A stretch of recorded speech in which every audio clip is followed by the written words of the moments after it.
दोस्तों, आज से 2 साल पहले मैंने एक शानदार मूवी को देखा था।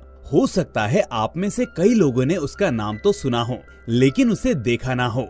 मेरे पास पिछले 3 महीने से भर भर कर इस मूवी की रिक्वेस्ट आ रही थी। ऊपर से मैंने देखा कि किसी ने इस मूवी को डिटेल में एक्सप्लेन नहीं किया है। तो IMDb पर 8.5 की रेटिंग रखने वाली इस मूवी की स्टोरी के साथ साथ आज हम उसकी एंडिंग को भी डिस्कस करेंगे। मैं इस बात का दावा करता हूँ कि आज तक आपने ऐसी मूवी नहीं देखी होगी। लेकिन आगे बढ़ने से पहले मेरी आप लोगों से रिक्वेस्ट है कि आप इस वीडियो को लाइक करने के साथ साथ चैनल को सब्सक्राइब जरूर कर लें, क्योंकि आपके लिए भले ही ये 1 सेकंड का काम हो, लेकिन मेरे लिए ये बहुत मायने रखता है। तो दोस्तों चलिए अब बिना देरी किए शुरू करते हैं आज की ये शानदार मूवी। तो मूवी की शुरुआत होती है और हमें 1964 का वक्त दिखाया जाता है, जहां हम देखते हैं कि आतंकियों का एक लीडर कुछ लड़कों को बता रहा होता है कि ऑपरेशन जिब्राल्टर का समय आ गया है, इसलिए उन्हें कश्मीर भेजा जा रहा है। असल में उस आतंकी लीडर का प्लान ये होता है कि वो उन लड़कों को इंडिया भेजकर पैसों के बल पर उन्हें वहाँ की नागरिकता दिलवा देगा और उसके बाद अपने असली काम को अंजाम देगा। खैर, उन लड़कों में रसूल नाम का एक लड़का भी शामिल होता है, जिसकी वहीदा नाम की छोटी बहन भी होती है। वहीदा को आतंकी लीडर ने अपने पास रखा हुआ था, जिससे ये अंदाजा लगाया जा सकता है कि शायद वो लीडर इस तरह से इन लड़कों को ये काम करने के लिए मजबूर कर रहा होगा।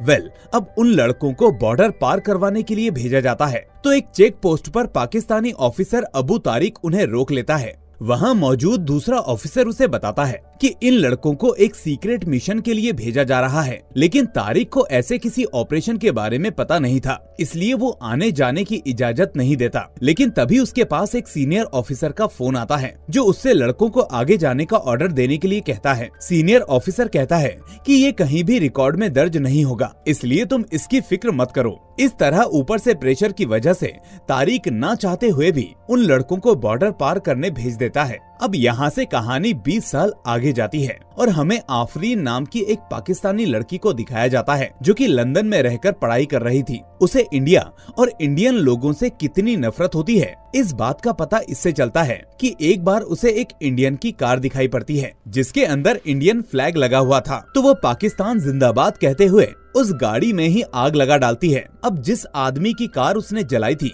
वो कोई आम आदमी नहीं था। वो सीधा आफरीन के कॉलेज पहुंचता है, जहां आफरीन का प्रिंसिपल उसे उस आदमी से माफी मांगने को कहता है, लेकिन वो अपना एटीट्यूड नहीं छोड़ती और न माफी मांगने को तैयार होती है। वो आदमी कहता है कि कोई बात नहीं, अगर तुम माफी नहीं मांग सकती तो अपनी गलती की भरपाई करने के लिए तैयार हो जाओ। इसलिए जो गाड़ी तुमने जलाई है उसकी कीमत तुम्हें चुकानी होगी, जो है 10 लाख रुपए। और अब अगर तुमने ये भी नहीं किया तो सीधा जेल की हवा खाने के लिए तैयार हो जाओ। आफरीन ये सुनकर भी नहीं मानती और ईगो की वजह से माफी मांगने के बजाय पैसे देने को तैयार हो जाती है। अब उसके पास इतने पैसे तो नहीं होते, इसलिए वो अपने दादाजी के पास जाने का सोचती है, जो कि पाकिस्तान में रहते थे। आफरीन जब छोटी थी तो उसके दादाजी ने पाकिस्तान के हालातों को देखते हुए उसे जबरदस्ती लंदन पढ़ने के लिए भेज दिया था, जिस बात से वो उनसे नाराज थी और फिर दोबारा कभी मिलने नहीं गई। लेकिन अब उसे पैसों की जरूरत थी, इसलिए वो उनके पास आती है। जब वो घर पहुंचती है तो उसे पता चलता है कि उसके दादाजी की मौत तो बहुत ही पहले हो चुकी है। यहाँ हमें पता चलता है कि उसके दादाजी और कोई नहीं बल्कि वही पाकिस्तानी ऑफिसर अबू तारिक थे। इस सब के बीच आफरीन के पास उसके दादाजी का वकील आता है, तो आफरीन उनसे पैसे के बारे में पूछती है कि उसके दादाजी उसके लिए कुछ न कुछ छोड़कर जरूर गए होंगे। लेकिन तभी वो वकील उसे एक लेटर पकड़ा जाता है, जो कि दादाजी ने उसके लिए छोड़ा था। उस लेटर में लिखा था कि मेरी बच्ची, मैंने तुम्हें तुम्हारी इच्छा के बिना लंदन भेजा था, इसलिए तुमने कभी पीछे मुड़कर नहीं देखा। लेकिन जब तक मेरा खत तुम्हें मिलेगा तब तक मैं इस दुनिया से जा चुका होऊंगा। लेकिन मैं तुम्हें अपनी जिंदगी की एक अहम कड़ी के बारे में बताना चाहता हूँ। वो ये है कि मैं लेफ्टिनेंट राम से किया हुआ वादा पूरा नहीं कर पाया, जिसका मुझे बहुत अफसोस है। दरअसल 20 साल पहले लेफ्टिनेंट राम ने मुझे एक खत दिया था, जो कि सीता महालक्ष्मी के पास पहुंचाना था, पर मैं उस खत को नहीं पहुंचा सका। सीता को उस खत का कितना इंतजार है और उसमें कितनी कहानियां छुपी हुई हैं, ये मुझे नहीं मालूम। मत भूलना, ये कोई मदद नहीं बल्कि कर्ज है जिसे तुम्हें चुकाना है। ये खत दुश्मन फौजी को सौंपी हुई एक जंग है और इस जंग में सीता और राम को तुम्हें ही जिताना है।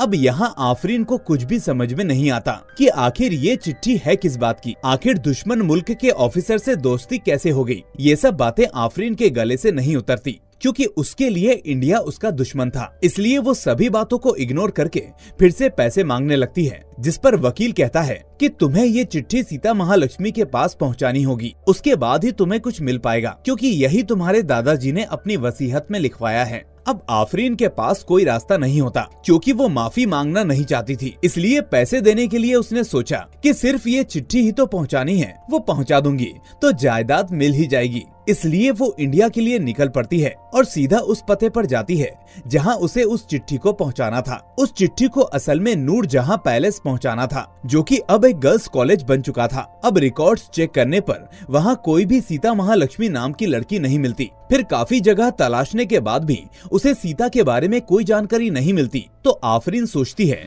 कि अगर सीता को ढूंढना है तो पहले हमें राम का पता करना होगा। यहाँ उसे राम के बारे में ये पहले से मालूम था कि वो लेफ्टिनेंट राम थे और मद्रास रेजिमेंट से बिलोंग करते थे। इसलिए इधर उधर से जुगाड़ लगाकर सारे रिकॉर्ड्स को खंगालते हुए उसे राम की फोटो मिल जाती है और फिर उसे राम के दोस्त विकास के बारे में पता चलता है। वहाँ से वो जानकारी लेने के लिए उनके पास ही पहुँच जाती है। अब विकास राम की कहानी सुनाना शुरू करता है, जहाँ से हम फ्लैशबैक में चले जाते हैं। फ्लैशबैक में हम एलओसी पर मौजूद इंडियन बेस कैंप को देखते हैं, जहां बर्फबारी के कारण कई दिनों से राशन नहीं आ पाया था और सभी ऑफिसर्स भूखे ही अपनी ड्यूटी कर रहे थे। इस बीच राम को कुछ लोग अपनी तरफ आते हुए दिखाई देते हैं। राम को लगता है कि शायद वो कश्मीरी मुस्लिम्स हैं, जबकि उसके सीनियर ऑफिसर को लगता है कि वो आतंकी भी हो सकते हैं। इसलिए वो राम को फायर करने को कहते हैं, लेकिन राम को यकीन था कि वो लोग आतंकी नहीं हैं। इसलिए वो जानबूझकर ठीक से निशाना नहीं लगाता और उसका ये मानना सही साबित होता है, क्योंकि वो कोई आतंकी नहीं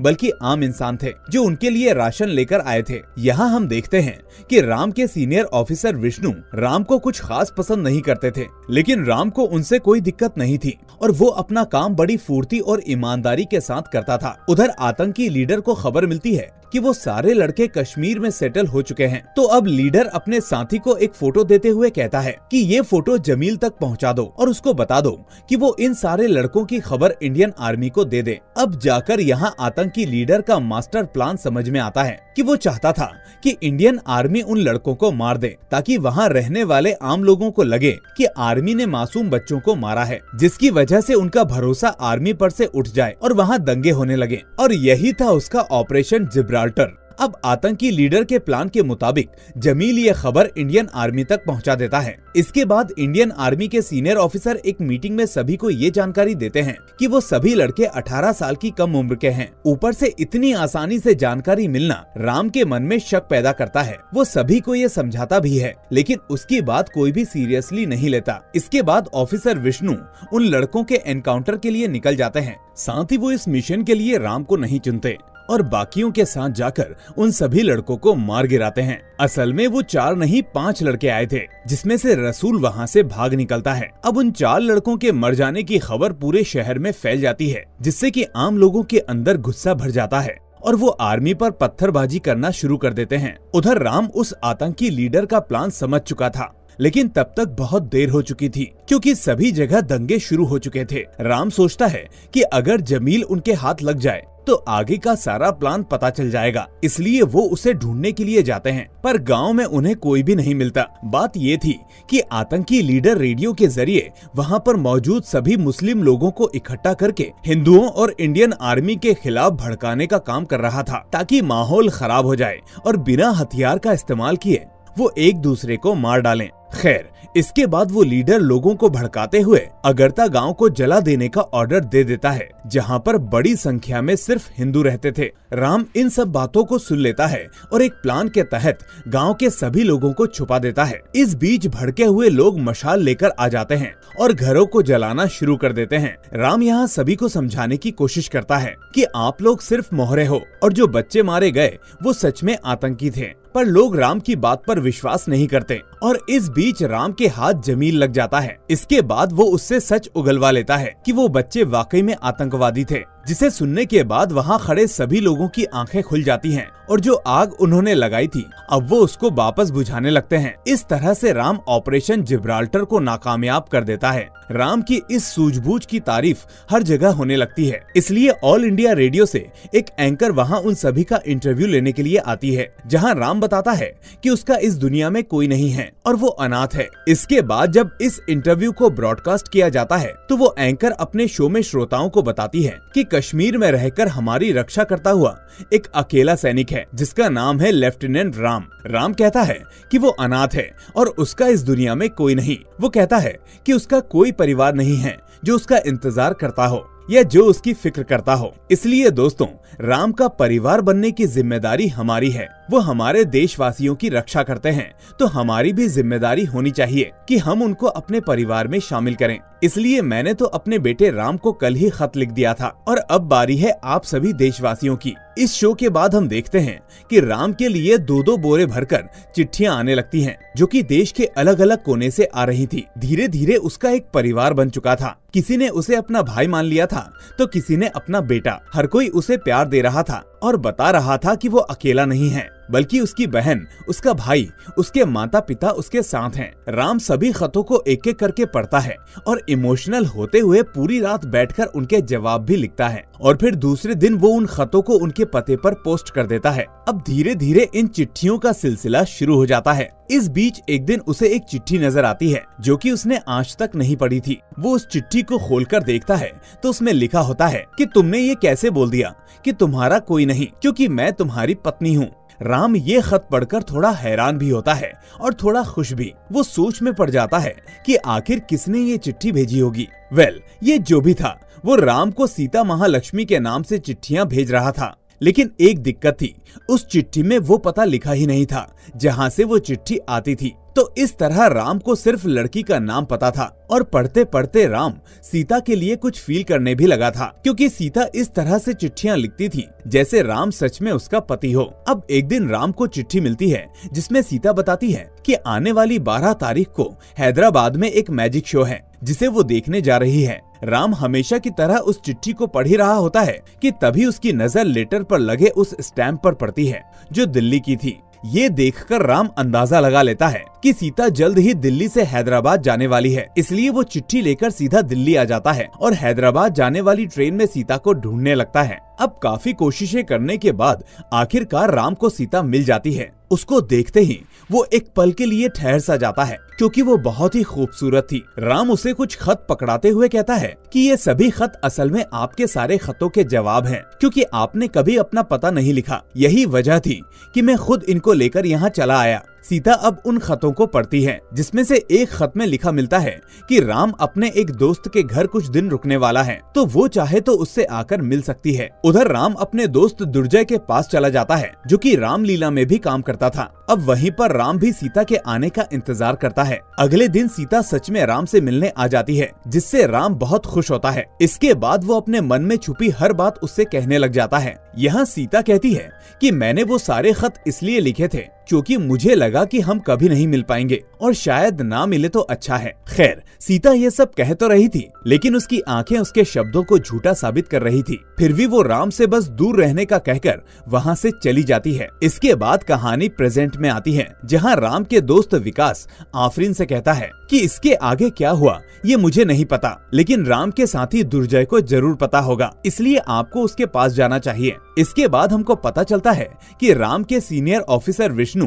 अब रिटायर होने वाले थे, लेकिन तभी उनके पास आफरीन का कॉल आता है और उन्हें पता चलता है कि वो राम के बारे में जानना चाहती है। पर यहाँ इन दोनों की बातचीत ठीक से नहीं हो पाती और ऑफिसर विष्णु अब आफरीन के बारे में सारी जानकारी ढूंढ निकालने का ऑर्डर देते हैं। उनके चेहरे की घबराहट देखकर ऐसा लग रहा था कि अगर आफरीन को राम के बारे में और जानकारी मिल गई तो शायद बहुत ही बड़ी गड़बड़ हो जाएगी। दूसरी तरफ अब आफरीन दुर्जय के पास पहुंच जाती है, जहां से कहानी एक बार फिर से फ्लैशबैक में चली जाती है। अब हम देखते हैं कि राम भी हैदराबाद उसी मैजिक शो में पहुंच जाता है जहां सीता जाने वाली थी। उस शो में उसे सीता की दोस्त रेखा मिलती है, जो उसे बताती है कि तुम इस तरह अचानक से आ जाओगे, ये सब सीता ने नहीं सोचा था। राम को यहाँ ये भी पता चलता है कि सीता एक डांस टीचर है जो कि नूरजहां पैलेस में रहती है। फाइनली राम अब वहाँ पर सीता से मिलता है और फिर दोनों साथ में घूमना फिरना मिलना जुलना शुरू कर देते हैं। यहाँ सीता एक राज ओपन करती है कि वो असल में राम से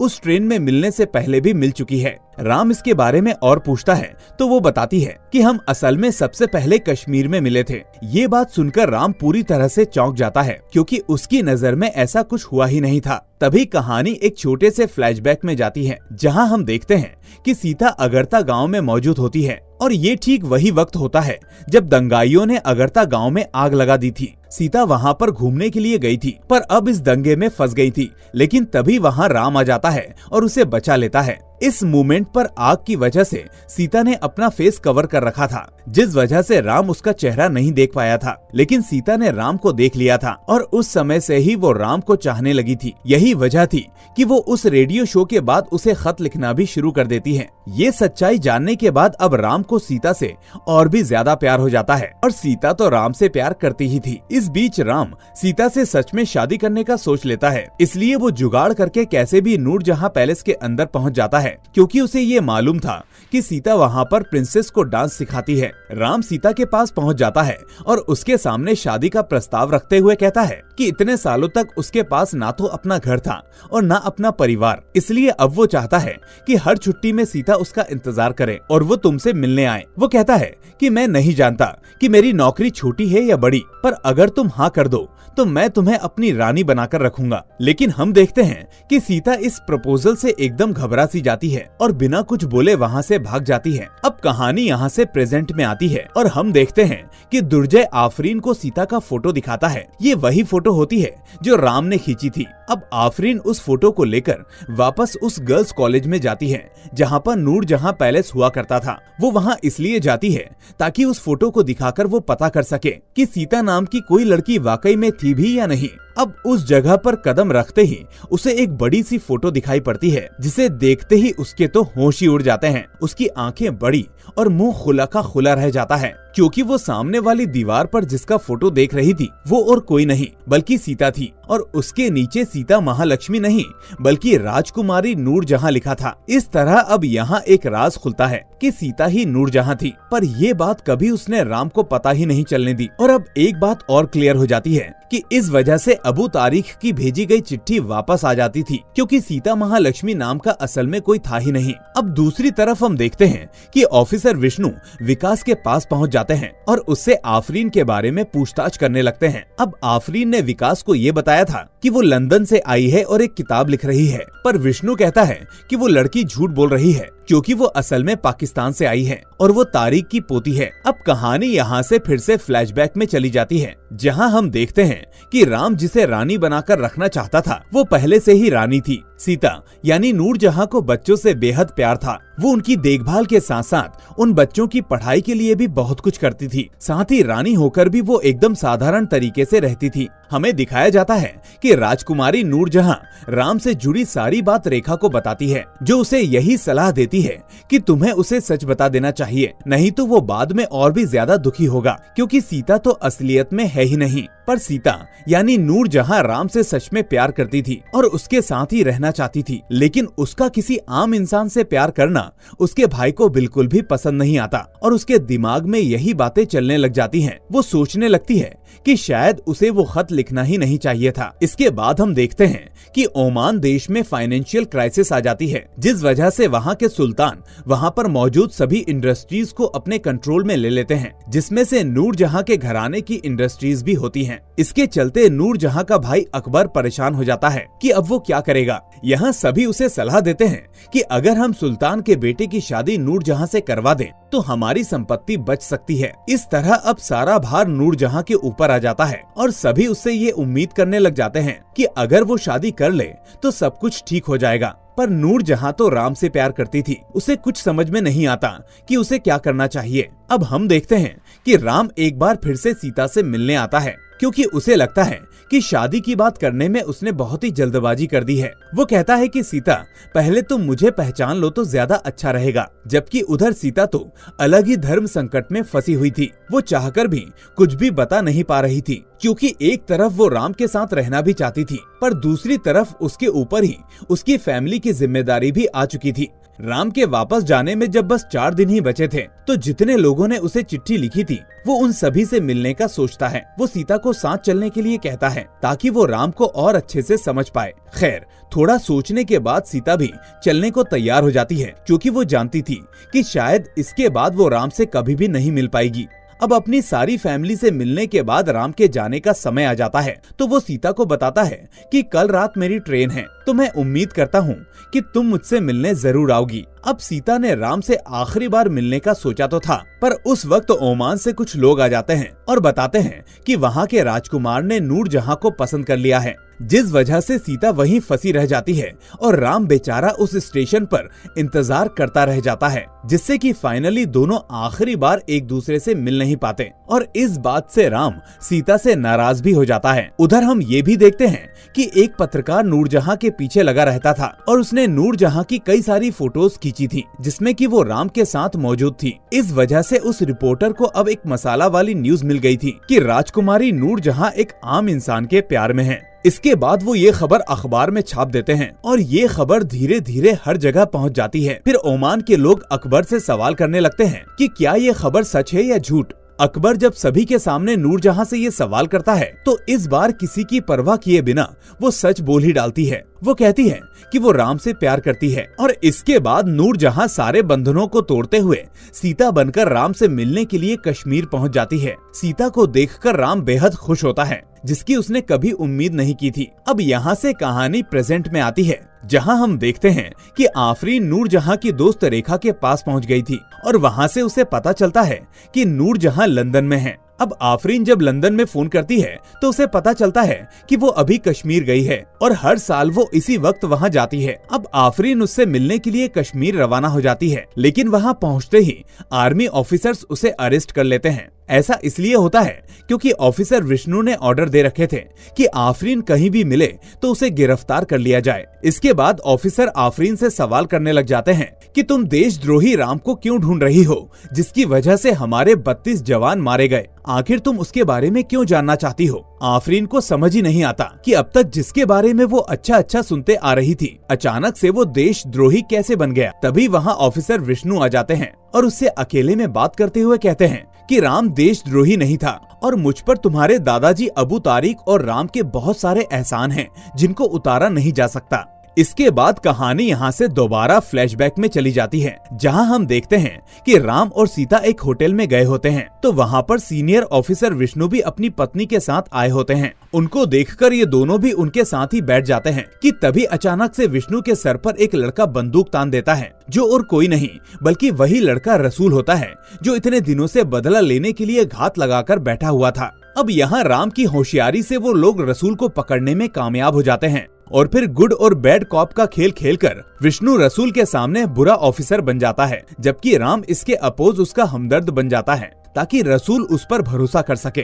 और उसे सब कुछ बता दे। राम उसे फोटो दिखाता है जिसमें कि आतंकी लीडर अंसारी बाकी सभी बच्चों के साथ बैठा हुआ था और उसकी गोद में वहीदा होती है, जो कि रसूल की बहन थी। तो राम उसे इमोशनल करके अंसारी का पता निकलवाता है, जिसके बाद एक मीटिंग बैठाई जाती है जिसमें कि आतंकी अंसारी को मारने का प्लान किया जाता है। सभी सीनियर ऑफिसर बताते हैं कि इस ऑपरेशन में जो लोग भी जाएंगे उनका वापस आना लगभग नामुमकिन है। साथ ही ये एक ऐसा ऑपरेशन होगा जो हमारे रिकॉर्ड्स में नहीं होगा, इसलिए वहाँ अगर कोई पकड़ा गया तो उसको दिन रात टॉर्चर किया जाएगा। अब इस मिशन के लिए चुने गए सभी ऑफिसर इन सभी बातों की फिक्र न करते हुए उस मिशन के लिए तैयार हो जाते हैं। हालांकि कोई भी अपनी फैमिली से इन डिटेल्स को शेयर नहीं करता, लेकिन राम सीता को जाकर बता देता है, क्योंकि वो जानता था कि ये मिशन इतना खतरनाक है कि कुछ भी हो सकता है। और ये सब सुनकर सीता भी बहुत डर जाती है। अब मिशन को कंप्लीट करने के लिए राम और विष्णु बाकी सभी ऑफिसर्स के साथ सारी कठिनाइयों को पार करते हुए बॉर्डर क्रॉस करके अंसारी के खुफिया इलाके तक पहुँच जाते हैं। इसके बाद वो अपना भेष बदलकर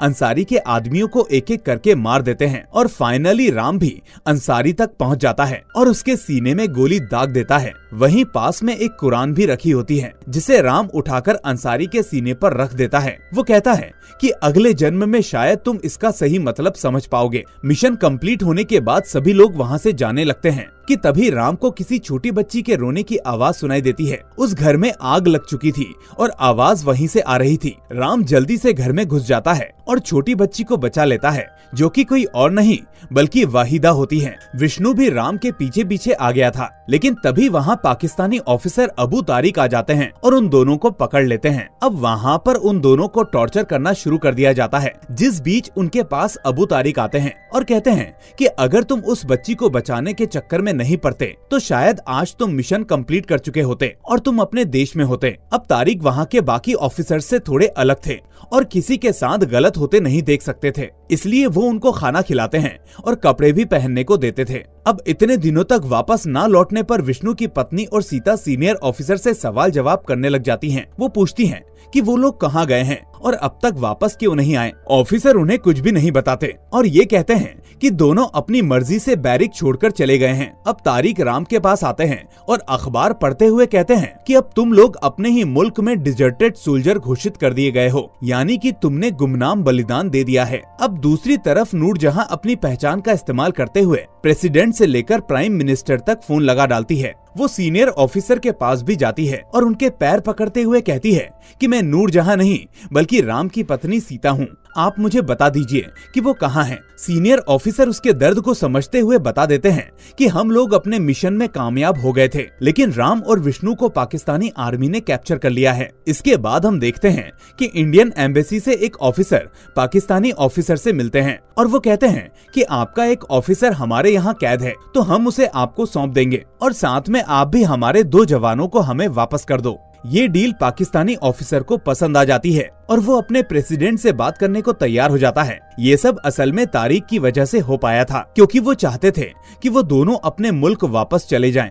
फिर एक दिन सीनियर ऑफिसर अबू तारिक को बताता है कि हम उन दोनों को नहीं, सिर्फ एक को ही छोड़ सकते हैं, जबकि दूसरी तरफ राम और विष्णु दोनों खुश थे कि वो वापस जा रहे हैं। लेकिन जब उन्हें ये खबर मिलती है कि दोनों में से एक ही जाएगा, तो अब माहौल काफी पेचीदा हो जाता है। ऊपर से विष्णु वहाँ रहकर दिमागी तौर पर इतने ज्यादा फ्रस्ट्रेट हो चुके थे कि वो इन सब के लिए राम को ही जिम्मेदार ठहराने लग जाते हैं। अब कहानी प्रेजेंट डे पर आती है, जहाँ पर ऑफिसर विष्णु बता रहे होते हैं कि राम ने मुझे जाने को कहा और मैं फिर यहाँ आ गया। मैं भी यहाँ आने के लिए इतना बेताब था कि उसे पीछे छोड़ाया और आज भी राम पाकिस्तान की जेल में कैद है। जब राम वहाँ था, उसी साल पाकिस्तानी आर्मी को हमारे 12 बेस कैंप के बारे में पता चला, तो उन्होंने बमबारी कर दी और हमारे 32 जवान मारे गए, जिसके बाद हमारे इंटेलिजेंस ब्यूरो ने पता लगाया तो पता चला कि राम ने इन्फॉर्मेशन लीक कर दी थी। हालांकि मुझे पता है कि राम ऐसा कभी नहीं करेगा। अब ऑफिसर विष्णु आफरीन से कहते हैं कि राम इतने सालों से वहाँ सजा काट रहा है और मैं यहाँ नरक में जी रहा हूँ,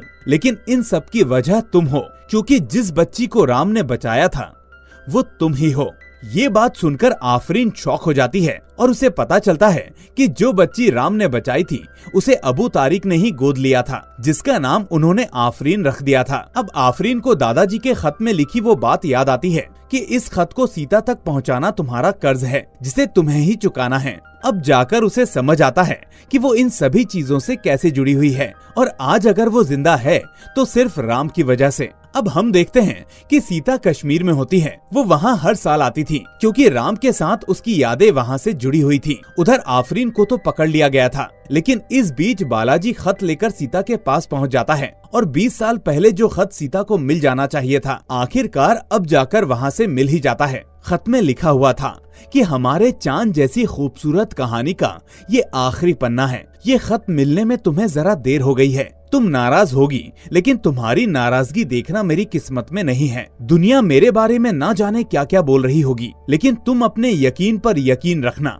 क्योंकि मैं देशद्रोही नहीं हूँ। उधर विष्णु को जब पता चलता है कि सीता कश्मीर में ही है, तो वो इसका पता लगाने को कहता है, क्योंकि वो नहीं चाहता था कि वो खत सीता तक पहुँचे। कहानी फिर से फ्लैशबैक में जाती है, जहां पाकिस्तानी सीनियर ऑफिसर चाल चलते हैं और दोनों लोगों को अलग अलग करके ये डील रखते हैं कि अगर तुम इंडियन आर्मी बेस कैंप की जानकारी दे दो तो तुम्हें वापस भेज दिया जाएगा। राम उनको कुछ भी बताने से साफ मना कर देता है, लेकिन ऑफिसर विष्णु के दिमाग में बस वापस जाने का ख्याल ही चल रहा होता है, इसलिए वो उन लोगों को सारी जानकारी दे देते हैं। ये जानकर राम को बहुत बड़ा झटका लगता है और अब सच्चाई खुलती है कि राम ने कभी भी कुछ भी बताया नहीं था, बल्कि विष्णु ने सारी जानकारी लीक कर दी थी और यही सारी बातें उस चिट्ठी में भी लिखी हुई थी। शायद इसीलिए वो नहीं चाहते थे कि आफरीन सीता से मिले या वो चिट्ठी सीता को मिले, पर अब तो चिट्ठी पढ़ने पर सब कुछ सामने आ चुका था और विष्णु ने जो किया था शायद इसीलिए वो वापस आकर भी घुट घुट कर जी रहे थे और उनको जीना